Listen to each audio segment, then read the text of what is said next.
Hi there, and welcome to our National Park Service Connected Conservation webinar series. My name is Cass Bismeyer, and I'm a part of the community of practice that's called C2 for the National Park Service.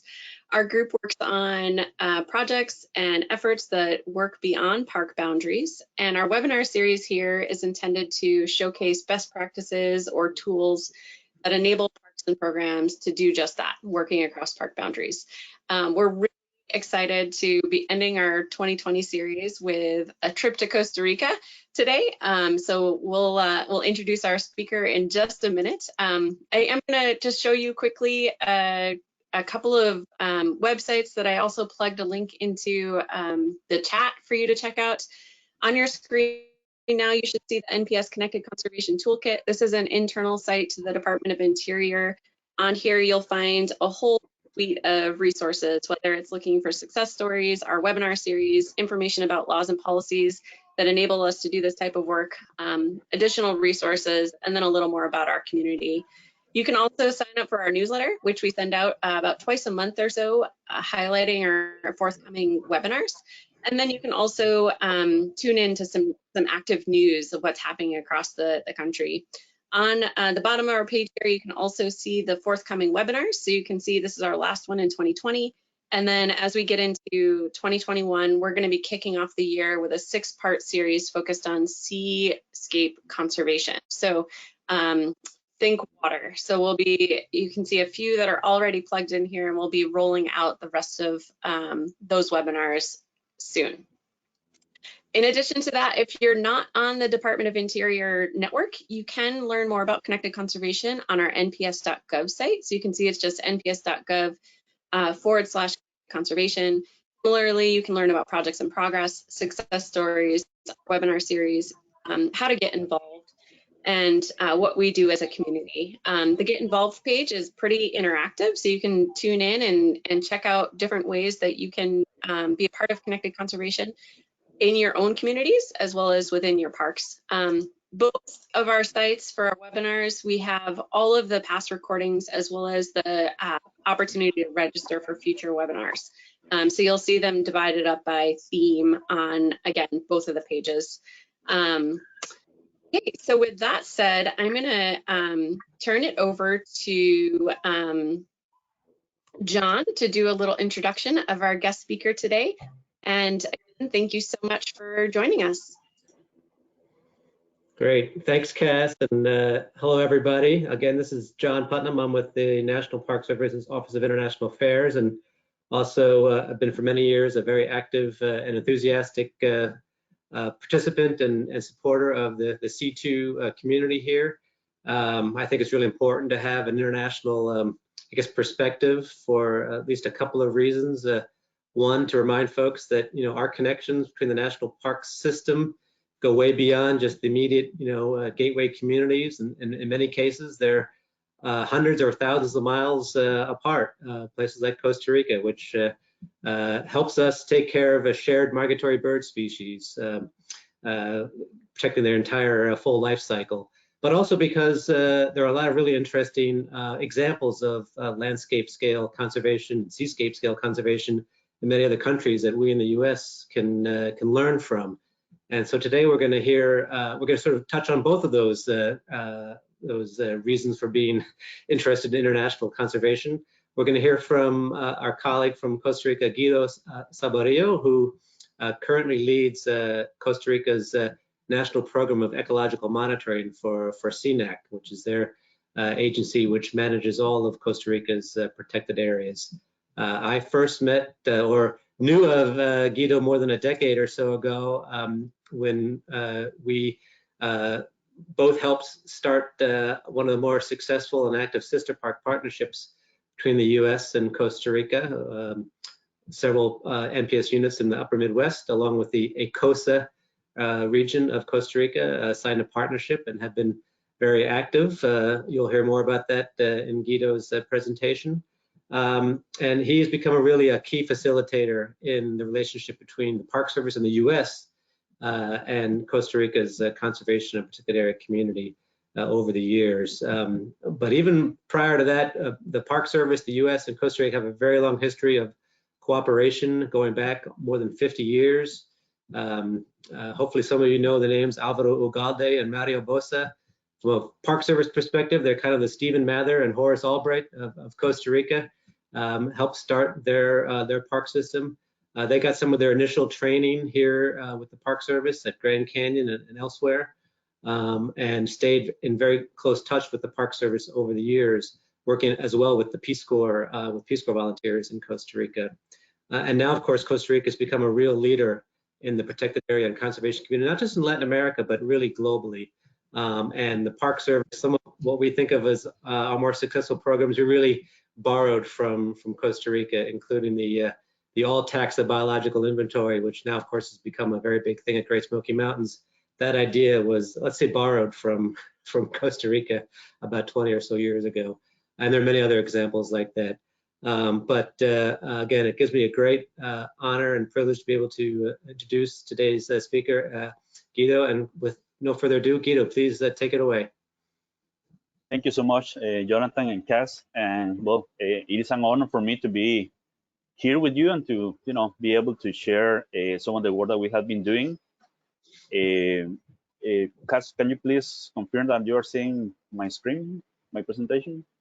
Yep, we see it, Guido. It looks great. Okay, perfect. Okay, so what I'm going to be doing today is to sharing with you the result of a collaborative effort in Costa Rica. And I'm just one of many people that has been involved in this effort. And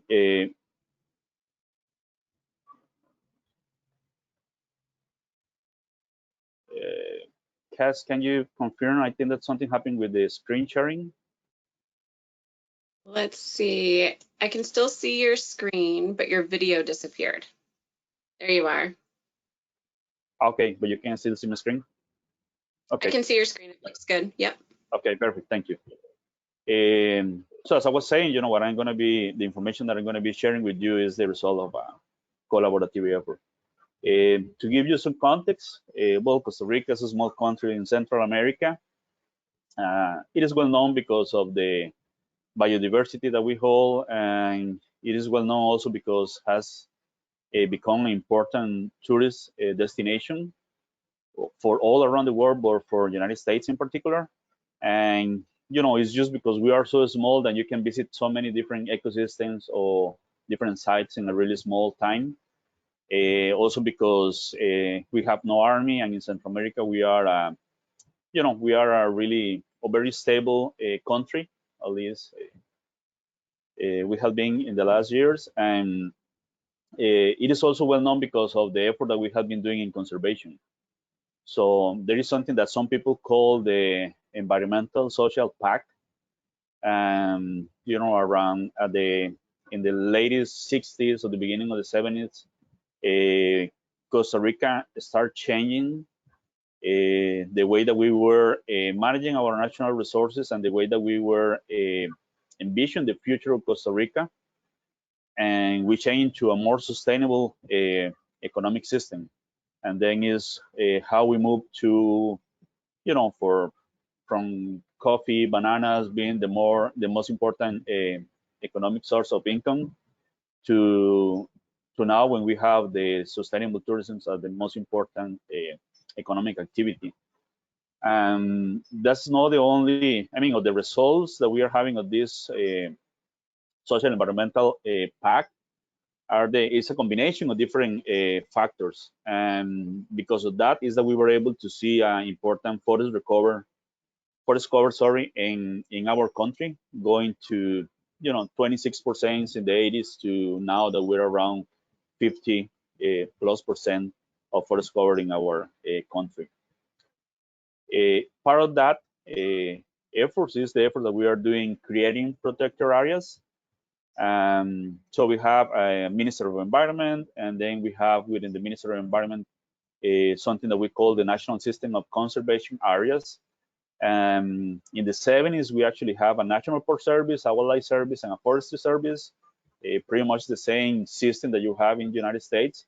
And then in the 80s, we moved into a National System of Conservation Areas. We're basically putting together all these three services into just one institution. So that said, the National System of Conservation Areas, we are in charge of managing the protected areas, but also to oversee the management of the resources, or natural resources outside the protected areas. We divide our country in 11 conservation areas. We are going to be talking about Costa, which is down in the Pacific, in the South Pacific coast of Costa Rica. We have 142 protected areas that, with different categories from national parks to wildlife reserves. And also we have important system of biological corridors that are connecting those protected areas. Biological corridors are, it is a category of, it's a management category, which is basically private land when we, in a strong collaboration with the local owners, we have different actions to try to increase the connectivity between the protected areas, so we don't have islands within our system.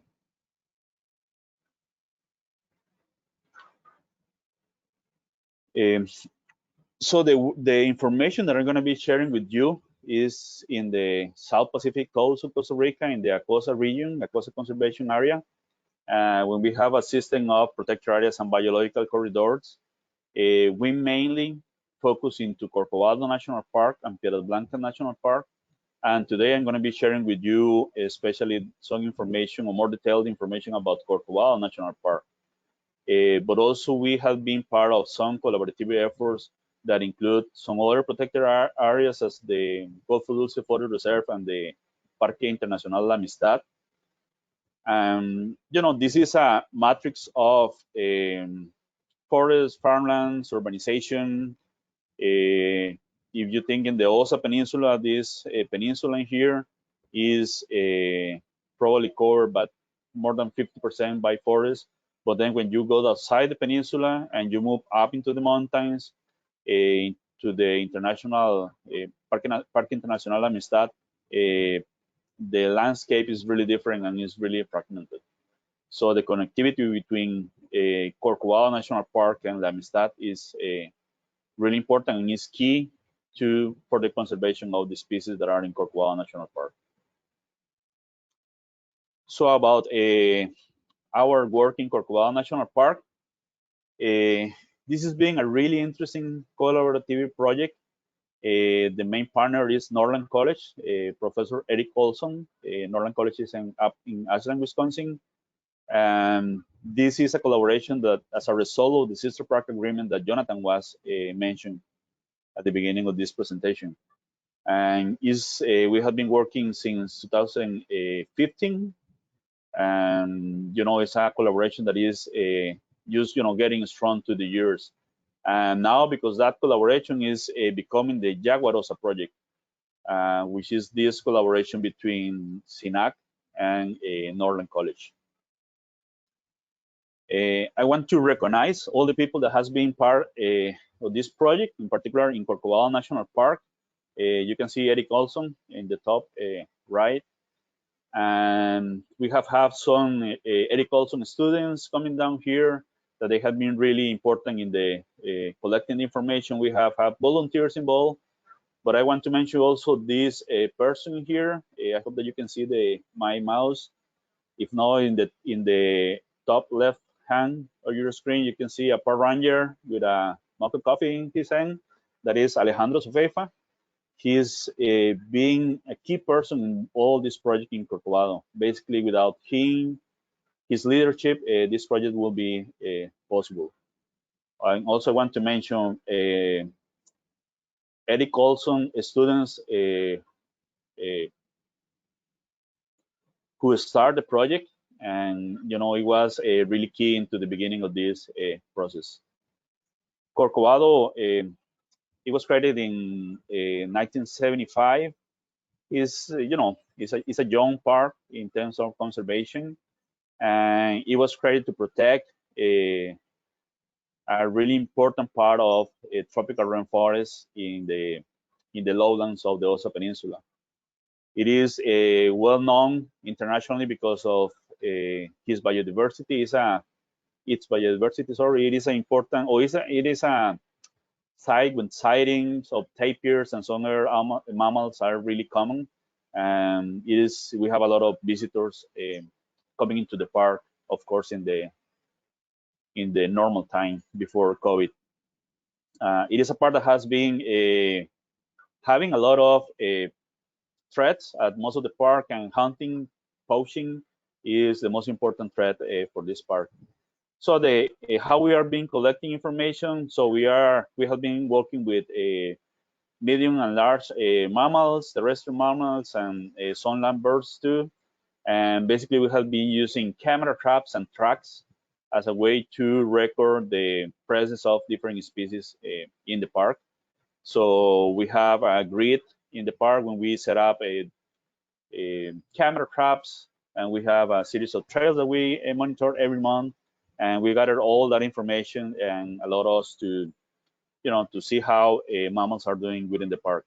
I have to say that this is the most intensive monitoring program ever in Corcovado National Park. I'm just going to talk about two particular species, but I'm just going to go really quick into some pictures of the different animals or mammals that we have been collecting. We already have information on all the 5 species of felids in the park. And we are getting information about around 23, 26 species that we can get trends of their populations or their occupancy rates within the park. But I wanted to focus in 2 species. One of those species is the wide-lipped peccary. This is a species that is distributed in South America, Central America, and you can see what is the potential or distribution range in Costa Rica. And you can see how Corcovado National Park and the Osa Peninsula is a really important site for the wide-lipped peccaries and for the survival of these species, and the connectivity within the populations of Corcovado and Parque Internacional Amistad is really important. It's going to be key for the survival of these species in the park. So from the information that we have been collecting, we are it's really hopeful, or it's really, we have been getting information that shows or suggests to us that the wide-lipped peccaries inside the park are doing well. You can see a graph in your left side of the screen.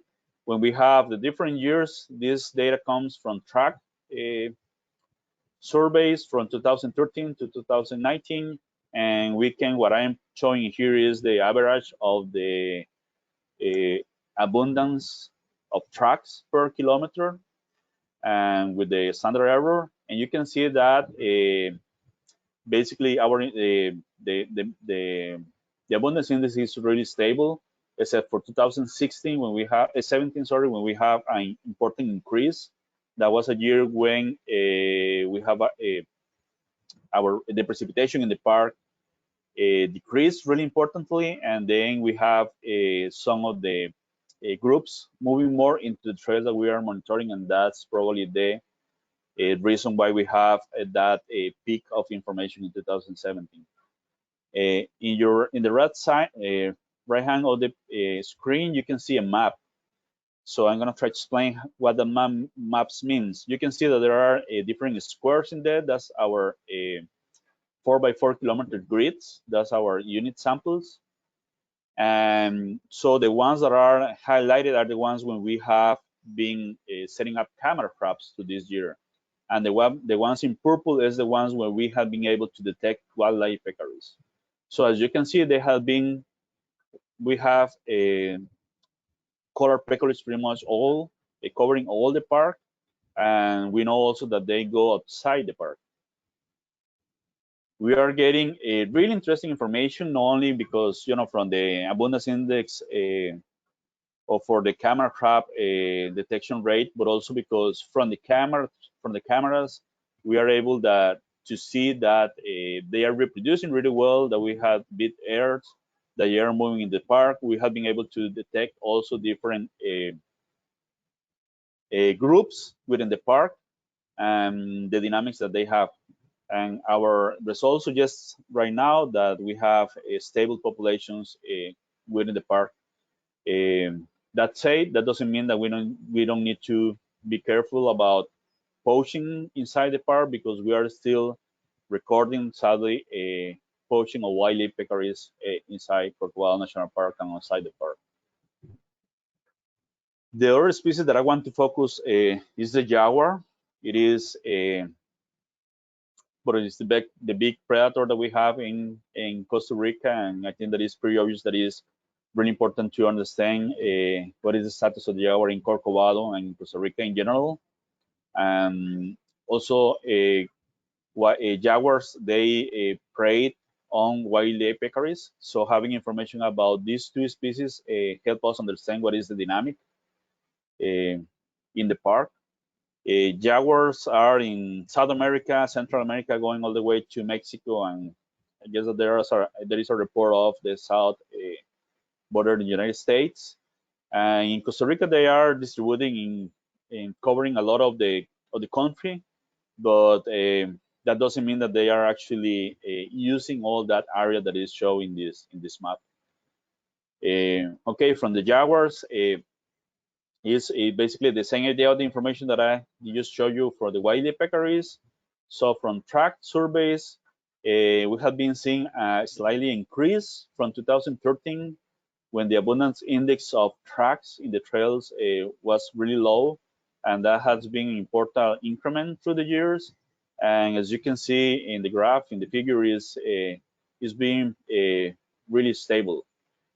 So that is suggesting to us that jaguars are doing good in the park. Also from the maps, when you see the grids that are highlighted in purple, you can see that we have been able to register jaguars' presence in most of the grids that we have been sampling within the park. Something that is important that I want to mention is like along the coast, we have been sampling. We sampled along the coast at the beginning of the project, but then for logistic reasons, we need to stop sampling that area. But we are pretty sure that we have jaguars using the coast, because it's a sea turtle nesting beach. There is information about jaguars using sea turtles as a prey during the sea turtle nesting season. So we are pretty sure that they are also using this area in here. Jaguars, because they have those patterns that allow us to identify individuals. So we know right now that through this time, from 2015 to today, 2020, we have been able to identify 10 different jaguars. I am showing you here 6 of those individuals. We know how they are moving, how they are using the park, and also we have some information on how they are moving outside the park, which is really interesting. One important thing is that we have been able to identify mainly males, with some individuals that we have been able to identify identify the sex because of the position of the pictures. But that's no, that's kind of common, because it is well known that female jaguars, they tend to avoid trails. So it is normal that from camera trap data you have more males than females. And in 2020, we were able to register a young jaguar within the park that suggests that some of the jaguars are reproducing, if not within the park, in the surrounding area, which is really good information. As you can imagine, we have a lot of great pictures. And as I was mentioning, since you can identify jaguars because of the different patterns that they have, there is one particular jaguar that I personally is the only one that I can identify really quick, and is this one here that we call Macho Uno. And that was the first male that we detect in 2015. And this individual jaguar has a really interesting history. And So we have been detecting this Jaguar since 2016 to 2020. We already have a picture of this Jaguar this year. But then when we were, just going through previous information from the park, we were able to identify that Javier Carazo, at that point he was a student, that did some camera trap in Corcovado National Park. He detected the same individual in 2008. At that point, he identified that individual or classified that individual as a female. As a young female, it was supposed, because of the size of the jaguar, that probably was like a 2-3 years old. And just knowing that the same jaguar is using basically the same area into Corcovado from 2008 to today, 12 years after that, jaguar that is probably 14, 15 years old, that's really a sign of hope for the jaguars in Corcovado. That is showing us, suggesting us that Corcovado is providing important habitat and all the requirements that jaguars, or at least this individual, needs to survive into the park. For all these years, from 2015 to 20, and from the data from Currasows, also was interesting that this individual was using exactly the same area in the middle of Corcovado National Park. That was something that really intrigued us, because it is a small area for a big male.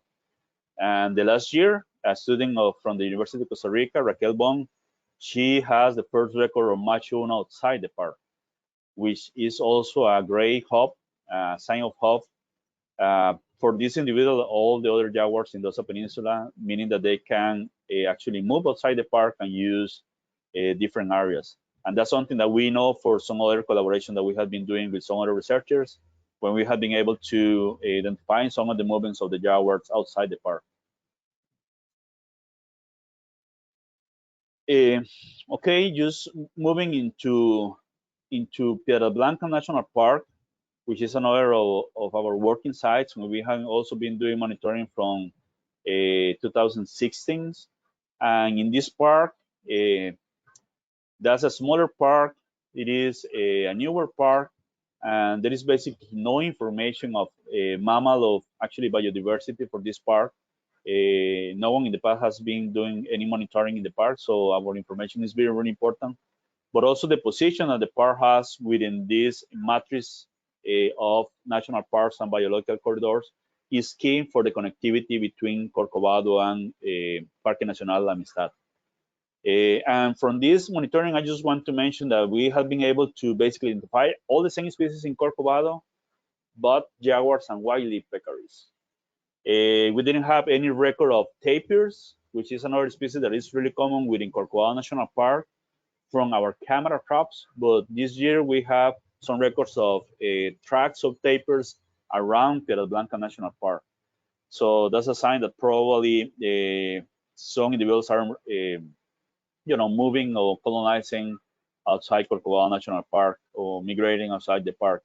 Also, there are some records of jaguars around the park from local lodges from camera traps, but we haven't been able to register any jaguar in the last 4 or 5 years of our project. So it is this is very important, and it is a really important part of the information to understand what is the conservation status of all the species, and to start thinking in how we use this information in the landscape approach, seeing more that use Corcovado National Park. So Corcovado National Park is 42,000 hectares. It is a small park, and we know that it is not big enough to support viable populations of jaguars, even wildlife peccaries, and maybe some other species in the long term. So really having understanding the connectivity and the different way in how these species are using the ecosystem outside the park, the landscape, is really important. So that is why we have been collaborating and being part of some of the efforts. And that's what I'm going to mention a little bit right now. So one of that efforts is what has been called the OSA Camera Trap Network. So this is an effort that we start well, really we start talking about this in 2016, 17, but the first time that we were able to have cameras on the ground in the field was in 2018. This is a really important collaboration. That was the leads of this collaboration is both SINAC and Northern College, and also OSA Conservation, which is an NGO in the OSA Peninsula. That OSA Conservation already had were a group of collaborators having camera traps in the OSA Peninsula.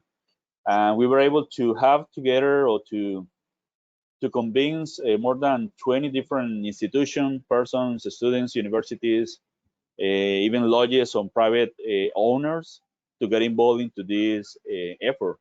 So in 2018, we set up more than 100 camera sites along the Osa Peninsula, Corcovado, the Golfo Dulce Forest Reserve, Piedra Blanca National Park, at the corridors.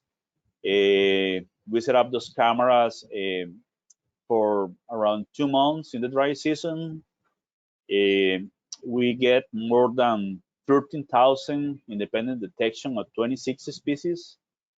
And I'm going to show you some of the general results of this effort. Another thing is like, the results that I'm going to be showing you are the results of Juan Vargas. He's a student from University of Toronto, and he is the one that has been leading this process, analyzing data. And this is a manuscript that we have in press that we hope that is going to be published soon. And we get some interesting results. So basically what we did was to get all the data from the camera traps when we are able to detect, the presence of the different species in the different sites. We use a series of information of different variables that we think that can be affecting or predicting the distribution of the presence of these species. So we use mainly 4 different variables, and basically we use that information to predict the presence, so the occupancy rates of those species. We use the Human Modification Index, protected area status, habitat integrity, habitat availability, and we were able to see that Human Modification Index and protected areas seems to be the 2 variables that are affecting, have a bigger impact in the occupancy probability of this species, of this group of species. And it was really interesting that we were able to see 2 groups of species. One group of species that we call the winners, the species that has been positive or that have a positive impact of human activities, and another group that they are being negatively affected by human activities that we call the losers. I'm not going into a lot of details about these results, but I just want to show you some of the maps and some of the species. So, our results confirm some of the information that, we were expecting, that some of those animals, some of those species that are already known for being able to adapt to disturbed areas, they are doing better in, disturbed areas, in areas that are having more impact by humans. So we have like the armadillos, the quarries, and the tamanduas being part of the group of species that we call the winners. But even so, it is important and it's interesting that even when they are in the same group of species, every species has obviously different patterns. And that is important to better understand what is actually the community behavior of the mammals in this region. From the losers, we have, of course, the species that are well known because they need more primary forests or more untouched forests. So, obviously Jaguars and wily peccaries. those species are being really affected by human activities. And in the case of jaguar, it's interesting that we have, or it is important that we have records of jaguars using some of the forests called Forest reserves. Some sites outside Corcovado National Park when the protection is less, or the category of protection is less restrictive. We have communities living in there, and we have productive. We have farms, croplands in there, and that's not the case with the wildlife peccaries. The wildlife peccaries, they seems to be really depending on primary forests, even when we know that they are outside the park, mainly in this part over here. And then we have other species like the Currasows, when they are also outside the park, but when we see a pattern when they are still really depending on primary forests.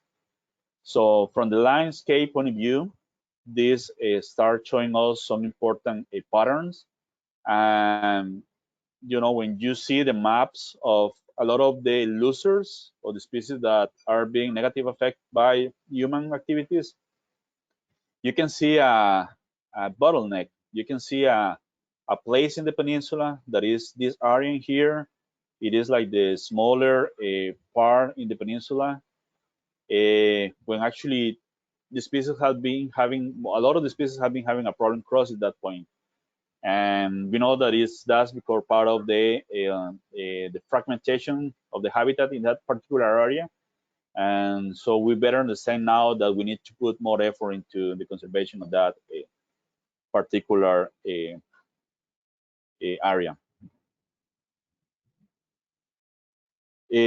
For this year, 2020, we already did another big effort in the context of the OSAR camera trap. So in 2018, we were focusing on understanding what is happening in the Osa Peninsula, but we do know and we do recognize that we need to have connectivity between the Osa Peninsula and the upper part, the central part of Costa Rica, the Talamanca Range. We have the other important block of primary forests. So we need to have connectivity. We need to understand and to work into this connectivity, into these biological corridors. So the species as the jaguar, the wildlife peccaries, they can survive because we recognize that Corcovado National Park or Piedra Blanca National Park, they don't provide enough habitat for those species. So in 2020, we start this huge effort, and we have more collaborators. And in this case, all this fieldwork has been led by OSE Conservation and many other collaborators with almost 200 camera sites with a really important difference between elevation range going to 0 sea level to 3,000 meters up, and it is probably becoming the most important effort in Costa Rica in terms of camera trap for mammals. So hopefully we will be able to share these results in a year or so.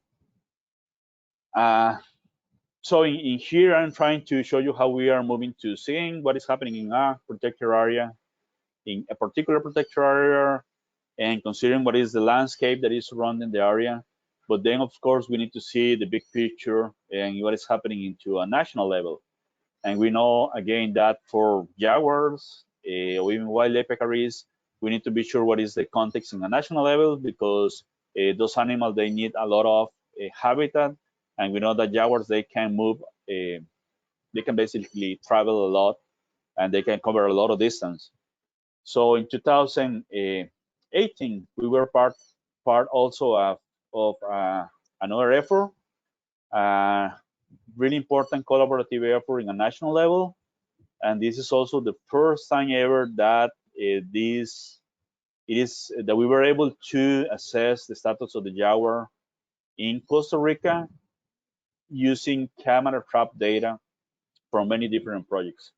So of course we have been assessed the status of jaguar in the past in Costa Rica, but I think that we never have the quality of information that we have in 2018. we were able to have together around 15, 20 different organizations, individuals, universities, all different groups that they have been collecting data. And we were able to get into agreement, but we were all willing to share about information and analyze the data to better understand what is the status of Jaguar in Costa Rica. So basically, we collect all the data. When we, of course, we were going to be able to have basically presence of the Jaguar, and of course, we will have some absence for some of the sites, but not for the whole country. So we base our analysis in presence of the Jaguar. And in this case, also we include also information not only from camera traps, but also for observations, for even pictures that people have taken. Always that we were able to corroborate that the picture came from a specific site. So we pulled together all this information, and again, we use different variables, predictors that we assume or that we hypothesize that they affect the Jaguar distribution as as density of populations, distance from roads, some protected areas, forest cover, and we use all that information to run models to understand and to predict what is the distribution of Jaguars in Costa Rica. So after running and analyzing this data, we have different models, but this is the model that had the better consensus or the better support. So in this map, what I'm showing you is like the different colors, the different intensity of the green. It is referred to the probability of seeing a Jaguar within all these pixels that are 4x4 kilometer pixels, the same sample units that we use for our projects in Corcovado and from the OSA Camera Trap Network. And so the pixels, the sites, the grids with the dark green means that there is a higher probability to find Jaguars. And you can see that we were able to identify what we call focal areas, 6 different focal areas in the country, being OSA, one of those focal areas, Talamanca Caribe, this is the International Parque Internacional La Amistad, the one that I was mentioned that we really need to work into the connectivity between these two focal areas. But also we get a small area in the Central Pacific coast, in the Central Valley and the Caribbean and the North Pacific coast of Costa Rica. There are already important efforts within the context of the Jaguar Biological Corridor, which is a international conservation effort from South America, Central America, Mexico. So we already have a lot of people working in biological corridors and increase the connectivity between these focal areas. But this is the first time that we have such kind of information that help us understand what is the status of Jaguars. Also, I just want to mention really quick that there has been important efforts monitoring Jaguars also in the Caribbean and the North Pacific side of Costa Rica, with really interesting results, showing us that there has been probably a shift in the behavior patterns that Jaguar have been showing historically. When we have in these 2 different sites, we have important nesting beaches for sea turtles, and we have been seeing Jaguars feeding on sea turtles, and and we have seen Jaguars sharing the habitat in a different way when we have a higher density of Jaguars that was normally expected, and when we have a different interaction between males and females, that was not really what you expect from historical information of Jaguar behavior.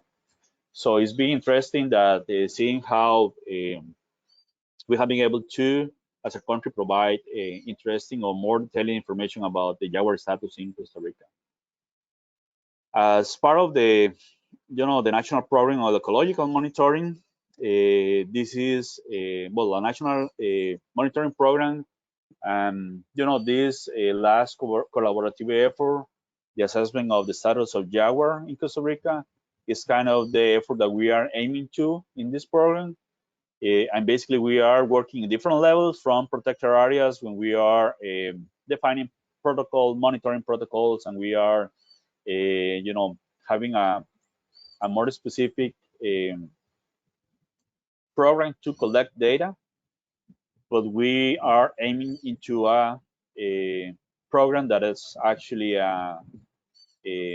using information that is provided or that is generated for different collaborators, looking for having a better link between the different efforts, research efforts that are done in Costa Rica. So I think that this is what I wanted to share with you today. So that say, I will turn it over to Cass so we can go into the questions, I think. Perfect. Okay, so just a reminder, folks, if you do have questions, go ahead and plug them into the chat box there. They will appear on our end. Guido, we do have a couple of questions just to start out. How do you share research with neighboring counties? With what, sorry? With neighboring counties, like neighboring Yes. areas of your units. Countries. Yes. Well, yeah, I'm going to just back to my presentation. Like, well, all the OSA camera trap network, it is also going, it is involving more conservation areas that use ACOSA. So, and using the ACOSA region, we have different counties. And so it's being an effort that is going beyond conservation areas or the political boundaries in Costa Rica. So since Costa Rica is really small, so a conservation area already includes different counties. And yeah, in this case, when we move into this effort in 2020, we are involving some other groups into the process. Okay, a few more questions are popping in here. This one's a comment. Great presentation. Thank you for sharing with us. Where did you get the human modification data from? That's a good question. I don't remember right now because Juan Soto was the one to run that analysis. But if you're interested, I will be more than happy to. You can, the person to make the question, you can just send me an email, something I can give you the details. I don't have it in the top of my mind right now. Yeah. Okay. Yeah, and we can follow up with your contact information if that's okay to the participants who've joined, or we can put them in touch with you individually. Another question here, do you have data about the gold miners in Corcovado affecting the animals? That's a good question. Yes, we do have information of gold miners. I didn't have it in my presentation, but we actually complement our data from Corcovado National Park with the data that is come from the law enforcement program. So we integrate the information from the monitoring program and the law enforcement program. So we know that a lot of the gold mining happening in the southeast part of the park, and we have been able to register poaching from the gold miners in that part. But I have to say that sadly, especially from wily peccaries, we are seeing that the impact is not as bad as we thought in the past. That doesn't mean that we think that the situation is under control. Sadly, we just actually yesterday I got information about some poaching happening from gold miners on wildlife peccaries. So we still have a problem, but our information is suggesting that the situation was not as bad as we thought in the past. And also, I have to say that, in the last year, we have been noticing a small change in the gold miner activities, and also another illegal activities within the park. Sadly, drug trafficking is becoming important within the park, and the dynamic is changing a little bit. I will expect personally that we will see an impact of that in our monitoring in the next few years. Okay, couple more questions here for you. Are you using hair snags to collect samples for genetic analysis? No, we are not doing any genetic analysis right now. Yeah. We haven't considered that part yet, but definitely is something that it will be a great improve to the work that we have been doing. Okay.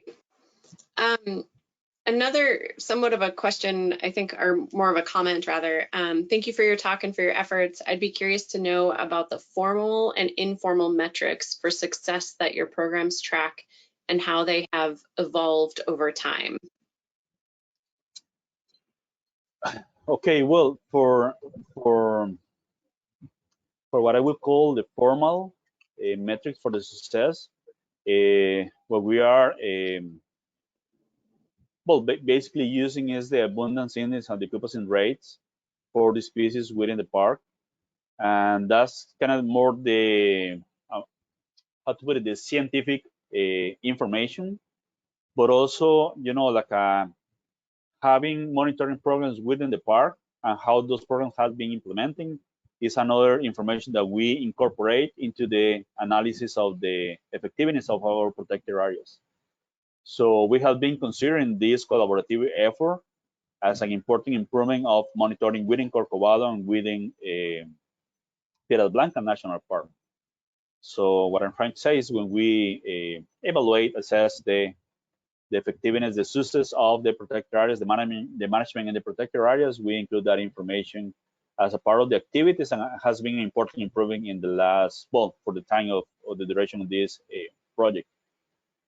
As informal metrics, and to be honest, I'm not totally sure what what that implies for the person that asked the question, but I think that as an informal metric, I will say that being the progress on how this project has been getting involved with some other people outside SINAC, and how we have been able to get into these collaborative efforts as the OSA Camera Trap Network, or the assessment of Jaguars in a national level, is an important metric that for me show how this, the success of this project, how this project is being able to collaborate and integrate in some other efforts, conservation efforts in the area. Okay, and just a couple more here, since we have a little bit more time left for the presentation. Are you working in collaboration with ONGs for the TRAP network? If so, who? Yes, the OSA Camera Trap Network is a collaboration between SINAC, the Ministry of Environment, some other governmental institutions, but is being basically is being led by OSA Conservation. OSA Conservation is a small NGO based in the OSA Peninsula. It has also a small office in Washington, D.C., and it is an important research and protection, and it's important ally for SINAC in the area. But also we have been collaborating with some other NGOs as Corcovado Foundation, also Birds, and some other small NGOs in the area. I would say that at least in the OSA Peninsula, in this region, the collaboration between SINAC and NGOs is pretty strong, and is being part of not only this information or this process that I mentioned or that we are talking today, but also about bird monitoring and education and some other aspects. And one more question here, and then we'll wrap it up. What about radio or GPS collars to track movement? Do you know what kind of habitat is needed for jaguar corridors, for example, or have you set up camera traps in a variety of habitats? Yes. Well, going to habitats, and Casa, you are still seeing my screen, right? Yeah. Mm-hmm. Yeah. So when you see Corcovado National Park, I would say quickly that we are already including here different habitats, because we have a mountain range that, well, small mountain range in terms of altitude that goes to 400 meters. We have sea level.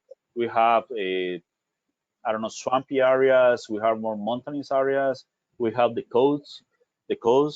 So we have been within the park, covering different areas. The same for the OSA camera trap network. We have been covering different ecosystems.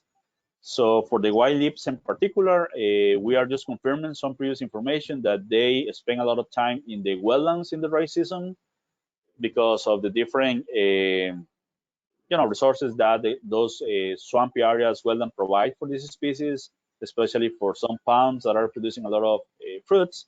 And they tend to move into the more mountainous area in the rainy season because the swampy areas get flooded.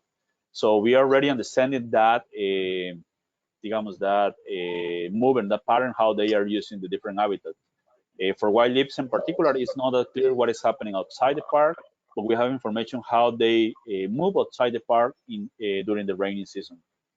We did have a small project with radio collars with wildlife peccaries. Setting up collars in wildlife peccaries is really really difficult.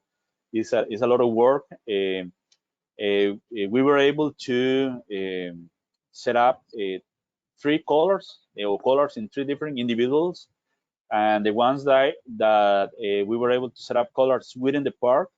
It was interesting that for almost 2 years of data, they didn't move that much, and basically they stayed in a small area. And we are we plan to keep that project in the future. That was a project that also was a collaboration with OSA Conservation and Universidad Nacional, and also provide us some interesting information. And I have to say that, we were expecting something different. So it is interesting to see that at least those 2 individuals and heirs that we were able to track in the park, they didn't move that much in a year and a half. We were expecting to have them moving more in the rainy season. So that might change the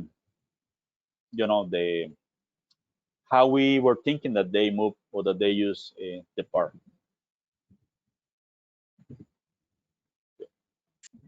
Well, great. Thank you so much for that excellent presentation, Guido. We really appreciate your time and joining us in our C2 webinar series.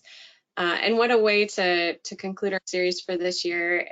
It's been a really diverse series this year. So if you haven't had a chance to look back at all of our recordings, we have all of our recordings on both of the websites that we shared earlier. You can also connect into those in the chat function there. We dropped the links to those 2 different websites. And you're welcome to start registering for our series for 2021. Again, we're kicking off 2021 with a series focused on seascape scale conservation. So it'll be all water-based. Our first one for 2021 will be on January 20th. So again, on behalf of the National Park Service, Guido, we really appreciate you coming and joining us. And thanks to all of you who tuned in for today. Enjoy the rest of your day. Thank you, Cass. It has been an honor, and thank you everyone to join us. Mm-hmm. Goodbye.